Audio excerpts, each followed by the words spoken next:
Olá, meu nome é Jorge Guerra Pires, eu sou doutor em Engenharia da Informação e eu sou escritor de livros geralmente focado em pensamento crítico e ceticismo. Neste podcast, que é chamado de Estudos Bíblicos para Ateus, eu gostaria de discutir a Bíblia de várias perspectivas sempre cética. É extremamente irônico, né, um podcast se chamar Estudos Bíblicos para Ateus, né? Isso, na verdade, como eu abordo nos meus livros, vem de uma visão equivocada, um estereótipo de que somente os crentes se interessam pela Bíblia, o que é um estereótipo falso, né? Como eu abordo nos meus livros, existe um número enorme de ateus que se interessam pela Bíblia. O José Saramago, o ganhador do Nobel de Literatura, Bertrand Russell, que foi um ganhador de Nobel de Literatura, na verdade, pesquisas confirmam isso, pesquisas feitas com exame estatístico confirmam que os ateus não somente se interessam pela Bíblia, como sabem mais de Bíblia do que os crentes. Então, assim, é mais um estereótipo. Então, não é uma coisa nova, não é uma coisa diferente. Atualmente eu tenho 2 livros que eu gostaria de recomendar, que eu publiquei, seria a Bíblia, um livro científico, e de Bíblia, a Fábrica de Absurdos. No total são quase 1000 páginas, no qual eu falo da Bíblia sob perspectivas diferentes. De Bíblia, a Fábrica de Absurdos, eu falo dos absurdos narrativos. Seria a Bíblia um livro científico? Eu falo dos absurdos científicos, né? Como que a Bíblia não pode ser levada a sério nem em nenhum nível, como um livro científico. Nós temos o criacionismo, nós temos o desenho inteligente, nós temos inúmeros casos, inclusive de cientistas famosos, como o John Lennox, né, que tenta argumentar que o logo, né, que aparece em João, seria uma espécie de algo científico, que os cientistas deveriam levar a Bíblia mais a sério. Por isso que é extremamente importante que pessoas usem o pensamento crítico exatamente para poder quebrar essa ideia de que não existe conflito entre ciência e religião, ou de que o cristianismo não é uma ameaça ao conhecimento científico. Isso é uma falácia, né? Aqui eu me alinho muito com o Daniel Denesch, né? Quebrando o encanto no livro dele, né? Nós vamos quebrar esse encanto. Então, no mais é isso. Eu espero que vocês aproveitem o episódio do podcast. Lembrando que esse podcast está disponível tanto no YouTube quanto em plataformas como o Spotify, mas em plataformas como o Spotify eu tenho um limite de 2 horas mensais. Então, no YouTube eu posto com mais frequência. Então, bom aprendizado. Sabe, quando a gente vai estudar história antiga, a gente já meio que espera um debate, né? Uma discordância aqui e outra ali. Mas o material que a gente analisou hoje, trechos do livro Proving History, de Richard Carrier, descreve o campo de estudo sobre o Jesus histórico de um jeito que, olha, me chocou um pouco. A citação que ele usa é um caos de opiniões, onde os métodos dos especialistas não parecem muito melhores do que, e eu vou citar de novo, adivinhação com cartas de taró. É uma acusação bem pesada. É pesadíssima e o mais interessante é que, segundo o argumento do livro, o problema não é tipo a falta de fontes ou de evidências. A gente tem evangelhos, textos apócrifos, menções em fontes romanas. O X da questão, que a gente vai explorar aqui, é a ausência de um método confiável para analisar essas evidências. As ferramentas que os historiadores usam há décadas, o chamado método de critérios, simplesmente não estão funcionando. Elas levam a um beco sem saída, sabe? Com dezenas de teorias diferentes, todas se dizendo plausíveis. Exato. E todas contraditórias. E é aí que a proposta central deste livro entra e vira a mesa de um jeito radical. A fonte sugere que para sair desse caos, talvez a gente precise de uma ferramenta que vem de um lugar totalmente inesperado, da matemática, da estatística. A nossa missão hoje, então, é mergulhar de cabeça nessa ideia. Vamos entender como uma fórmula matemática, o teorema de Bayes, pode, segundo o autor, trazer uma nova lógica, talvez uma nova ordem para o estudo da história. A ideia de uma história matemática só quase como ficção científica, mas vamos ver se para de pé. Vamos lá! Ok, antes da gente chegar na solução matemática, que eu confesso que me deixa um pouco cético, acho que a gente precisa entender a dimensão do problema. A fonte não economiza nas palavras para descrever a situação. Cita um especialista importante, um tal de Gerd Tyson, que basicamente joga a toalha e diz que, assim, não existem critérios confiáveis para separar o que Jesus realmente disse ou fez daquilo que foi inventado depois. Isso é assustador, porque significa que qualquer um pode montar o seu próprio Jesus histórico, né? E não tem como dizer qual é o mais provável. Exato. E vale a pena a gente gastar um minuto para entender por que esse método de critérios falhou tão espetacularmente. A ideia parecia boa no papel. Era como uma lista de verificação, sabe? Por exemplo, um dos critérios é o da atestação múltipla. Se um evento aparece em fontes independentes, tipo Marcos e o Evangelho de Tomé, ele ganha pontos de autenticidade. Ok. Outro é o critério do embaraço. Se uma história era meio constrangedora para os primeiros cristãos, como o batismo de Jesus por João Batista, ela provavelmente é verdade, porque eles inventariam isso, né? Até aí parece fazer sentido. Onde é que a coisa desanda? Desanda no que a fonte chama de problema do limiar. Pensa comigo, quantos critérios um detalhe precisa cumprir para ser provavelmente verdadeiro? 1? Precisa de 2? 3? E todos os critérios têm o mesmo peso? O critério do embaraço vale mais que o da atestação múltipla? E a pergunta fatal? O que a gente faz quando um critério aponta para sim e outro aponta para não? O método não oferece nenhuma resposta. No fim, a decisão volta a ser 100% subjetiva. Depende da intuição de cada historiador. E a intuição de cada um leva para um lugar diferente. Entendi. É um sistema que cria uma ilusão de objetividade, mas no fundo é pura interpretação. Exato. E é nesse vácuo que entra a proposta do Carrier. Ele diz que a lógica fundamental por trás de qualquer bom argumento, inclusive os históricos, já existe e tem um nome: Teorema de Bayes. E a afirmação dele é de uma ousadia tremenda. Ele diz que se dois historiadores honestos com as mesmas informações usassem esse método, eles seriam forçados a chegar à mesma conclusão. Isso acabaria com o caos de opiniões. É uma promessa e tanto. E eu sei que a palavra teorema pode assustar, mas o livro faz um trabalho ótimo em traduzir a matemática para a lógica do dia a dia. Esquece as fórmulas por um momento. Conceitualmente, o que o teorema nos diz é o seguinte: a probabilidade de uma teoria ser verdade depende de duas coisas. Primeiro, o quão plausível essa teoria já era antes de olharmos para a evidência. E segundo, o quão bem essa teoria explica a evidência que a gente encontrou. Aí a gente divide isso pela soma de todas as explicações possíveis. Certo, isso ainda soa um pouco abstrato para mim. Essa primeira parte, o quão plausível a teoria já era. Como a gente mede isso? Parece subjetivo também. Ótima pergunta. Pensa assim, fora da história. Imagina que um amigo seu, que nunca pescou na vida, chega em casa eufórico, dizendo que pescou sozinho um atum de 300 quilos. Qual é a sua reação imediata? Desconfiança total. Exato. Isso é o teorema de Bayes funcionando na sua cabeça sem você perceber. Você sabe que, em geral, a probabilidade de um pescador de primeira viagem pegar um peixe-troféu é baixíssima. A história dele tem o que a gente chama de baixa probabilidade a priori. Ela parte de um ponto de desvantagem. O teorema só pede para a gente fazer esse tipo de raciocínio de forma consciente. Agora a ficha começa a cair. Então, a probabilidade a priori é basicamente o nosso bom senso calibrado pela experiência geral do mundo. Histórias de milagres, por exemplo, teriam uma probabilidade a priori muito, muito baixa. Exatamente. Porque milagres são, por definição, eventos super raros. Já a história sobre um político romano sendo corrupto teria uma probabilidade a priori bem alta. Exatamente. Você pegou o espírito da coisa. E a segunda parte é a probabilidade consequente, que é a pergunta: se a minha teoria for verdadeira, essa evidência que eu encontrei é esperada ou é surpreendente? Voltando ao seu amigo pescador, a evidência que ele apresenta é o peixe. Se a teoria ele realmente pescou o atum for verdadeira, a evidência, o peixe, é 100% esperada. Mas, se a teoria alternativa for ele comprou o peixe no mercado, a evidência também é 100% esperada. Perfeito. Aí a gente precisaria de outras evidências, como fotos da briga com o peixe, testemunhas no barco, esse tipo de coisa. Peraí, então quer dizer que uma teoria histórica passa a ter que prever evidências? Isso é uma mudança de paradigma gigantesca. Não é só explicar os fatos que a gente já achou, mas dizer o que a gente deveria encontrar nos registros se a teoria estiver certa. Bingo! É exatamente isso. E tão importante quanto o que a gente não deveria encontrar. É isso que torna uma teoria histórica falsificável, que a tira do campo da pura interpretação e a aproxima do método científico.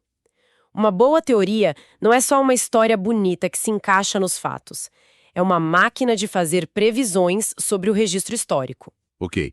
A teoria é fascinante, mas eu ainda preciso ver isso funcionando na prática. A fonte dá algum exemplo concreto de como aplicar esse raciocínio a um evento dos evangelhos? Dá sim, é um exemplo demolidor que o livro usa, um dos mais famosos e dramáticos do Novo Testamento, a escuridão na crucificação.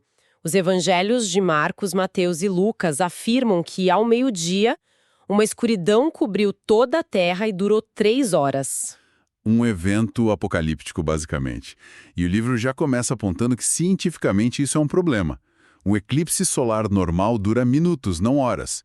E mais importante, a Páscoa judaica acontece sempre na lua cheia, o que torna o eclipse solar fisicamente impossível.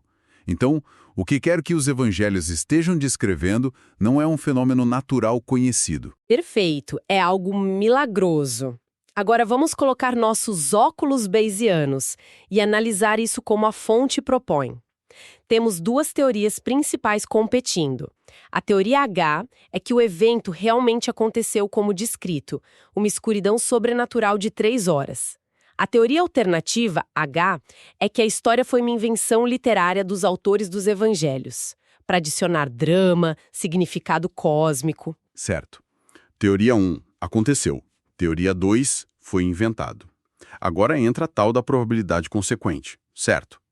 A pergunta é, se a teoria 1 fosse verdadeira, que tipo de evidência a gente esperaria encontrar? Exatamente. Pense nas implicações. Se o céu escurecesse por 3 horas em pleno dia em todo o Império Romano e além, isso não seria só um detalhe curioso. Seria talvez o evento mais aterrorizante e memorável daquela geração. O que esperaríamos? Registros, dezenas. Astrônomos romanos, gregos, babilônios, talvez até chineses teriam documentado isso. Filósofos como Sêneca, cientistas como Plínio o Velho, teriam dedicado capítulos a isso. Teríamos menções em cartas, diários. O mundo teria falado sobre o dia em que o sol se apagou. Ok, essa é a evidência esperada. Faz todo sentido. Agora, qual é a evidência que nós realmente temos? E aqui o argumento fica poderoso. A evidência que temos, que vamos chamar de E, é um silêncio ensurdecedor. Um silêncio universal. Fora dos 3 evangelhos sinóticos que a maioria dos estudiosos acredita que copiaram da mesma fonte, Marcos não há uma única menção contemporânea a este evento. Em lugar nenhum. Nenhum historiador, nenhum poeta, nenhum cientista, nada. Até o Evangelho de João, que também narra a crucificação, omite completamente o evento. Nossa, o silêncio nesse caso fala muito alto. E a fonte menciona algum contra-argumento? Algum autor antigo que talvez tenha citado o evento? Sim, e é importante abordar isso. Defensores da historicidade citam um autor cristão posterior, um tal de Júlio Africano, que mencionou um cronista pagão do século I chamado Talos, que supostamente teria falado da escuridão. O problema, como a fonte detalha, é que o trabalho original de Talos se perdeu. Tudo o que a gente tem é uma citação de segunda, talvez terceira mão, séculos depois. E é super ambígua. A maioria dos historiadores hoje considera que essa referência é fraca demais. Então, na prática, o que temos é um evento de escala global registrado por uma única fonte primária. E ignorado por todo o resto da humanidade. Exato. Então, se a gente junta as peças, o que a lógica bayesiana conclui a partir disso? A conclusão, segundo a análise da fonte, é inevitável. A evidência que temos, o silêncio universal, é extraordinariamente improvável se a teoria de que a escuridão aconteceu for verdadeira. Um evento dessa magnitude não produziria silêncio, produziria uma avalanche de registros. Por outro lado, o silêncio é exatamente o que esperaríamos se a teoria de que a história foi uma invenção for verdadeira. Histórias inventadas dentro de um pequeno grupo religioso não deixam vestígios na astronomia babilônica ou nos registros do Senado romano. Uau! Então o famoso argumento do silêncio deixa de ser uma coisa meio vaga, meio filosófica. Ele vira um dado matemático. Se a sua teoria prevê barulho e o que temos é silêncio, a matemática te diz que a probabilidade da sua teoria estar certa despenca. É isso. É exatamente isso. A ausência de evidência esperada se torna uma forte evidência de ausência. O silêncio se torna um número na equação. E um número muito, muito poderoso.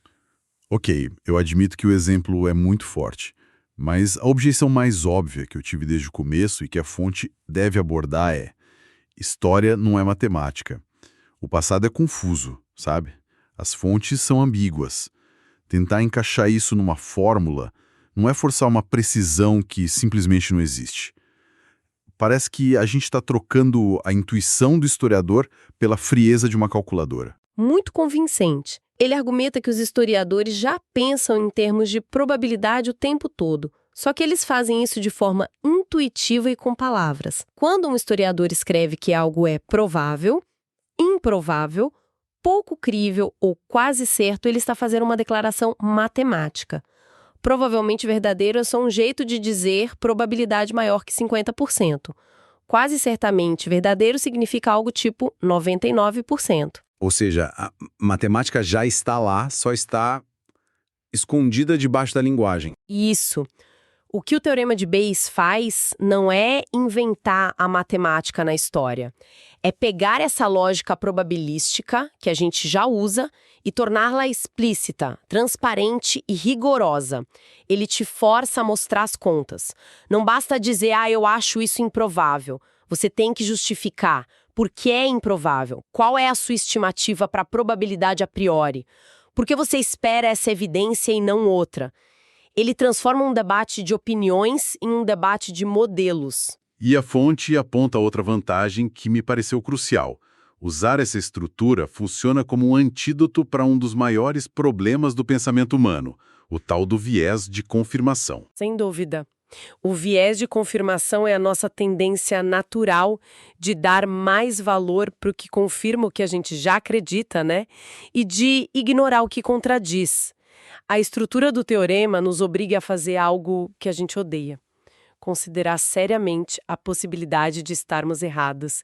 Sabe quando você está discutindo política num churrasco e só procura no Google o dado que confirma o seu lado? Sei bem. O Teorema de Bayes é aquele amigo chato que chega e fala: ok, mas e se a gente olhasse os argumentos do outro lado com a mesma seriedade?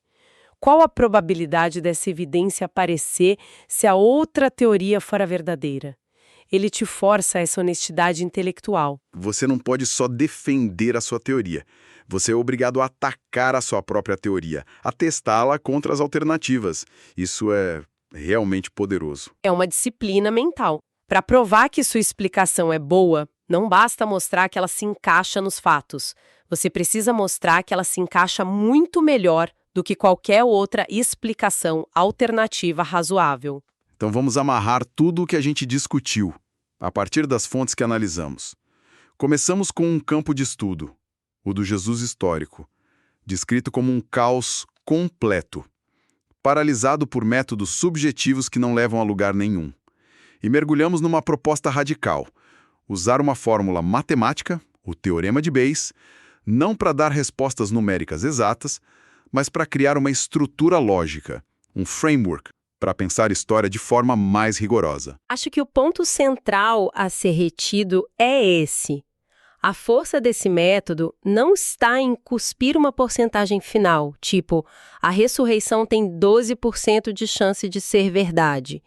Isso seria um mau uso da ferramenta. A sua verdadeira força está em tornar o processo de raciocínio histórico transparente e testável. Ele obriga o especialista a colocar todas as cartas na mesa. Qual a plausibilidade inicial da sua hipótese e por quê?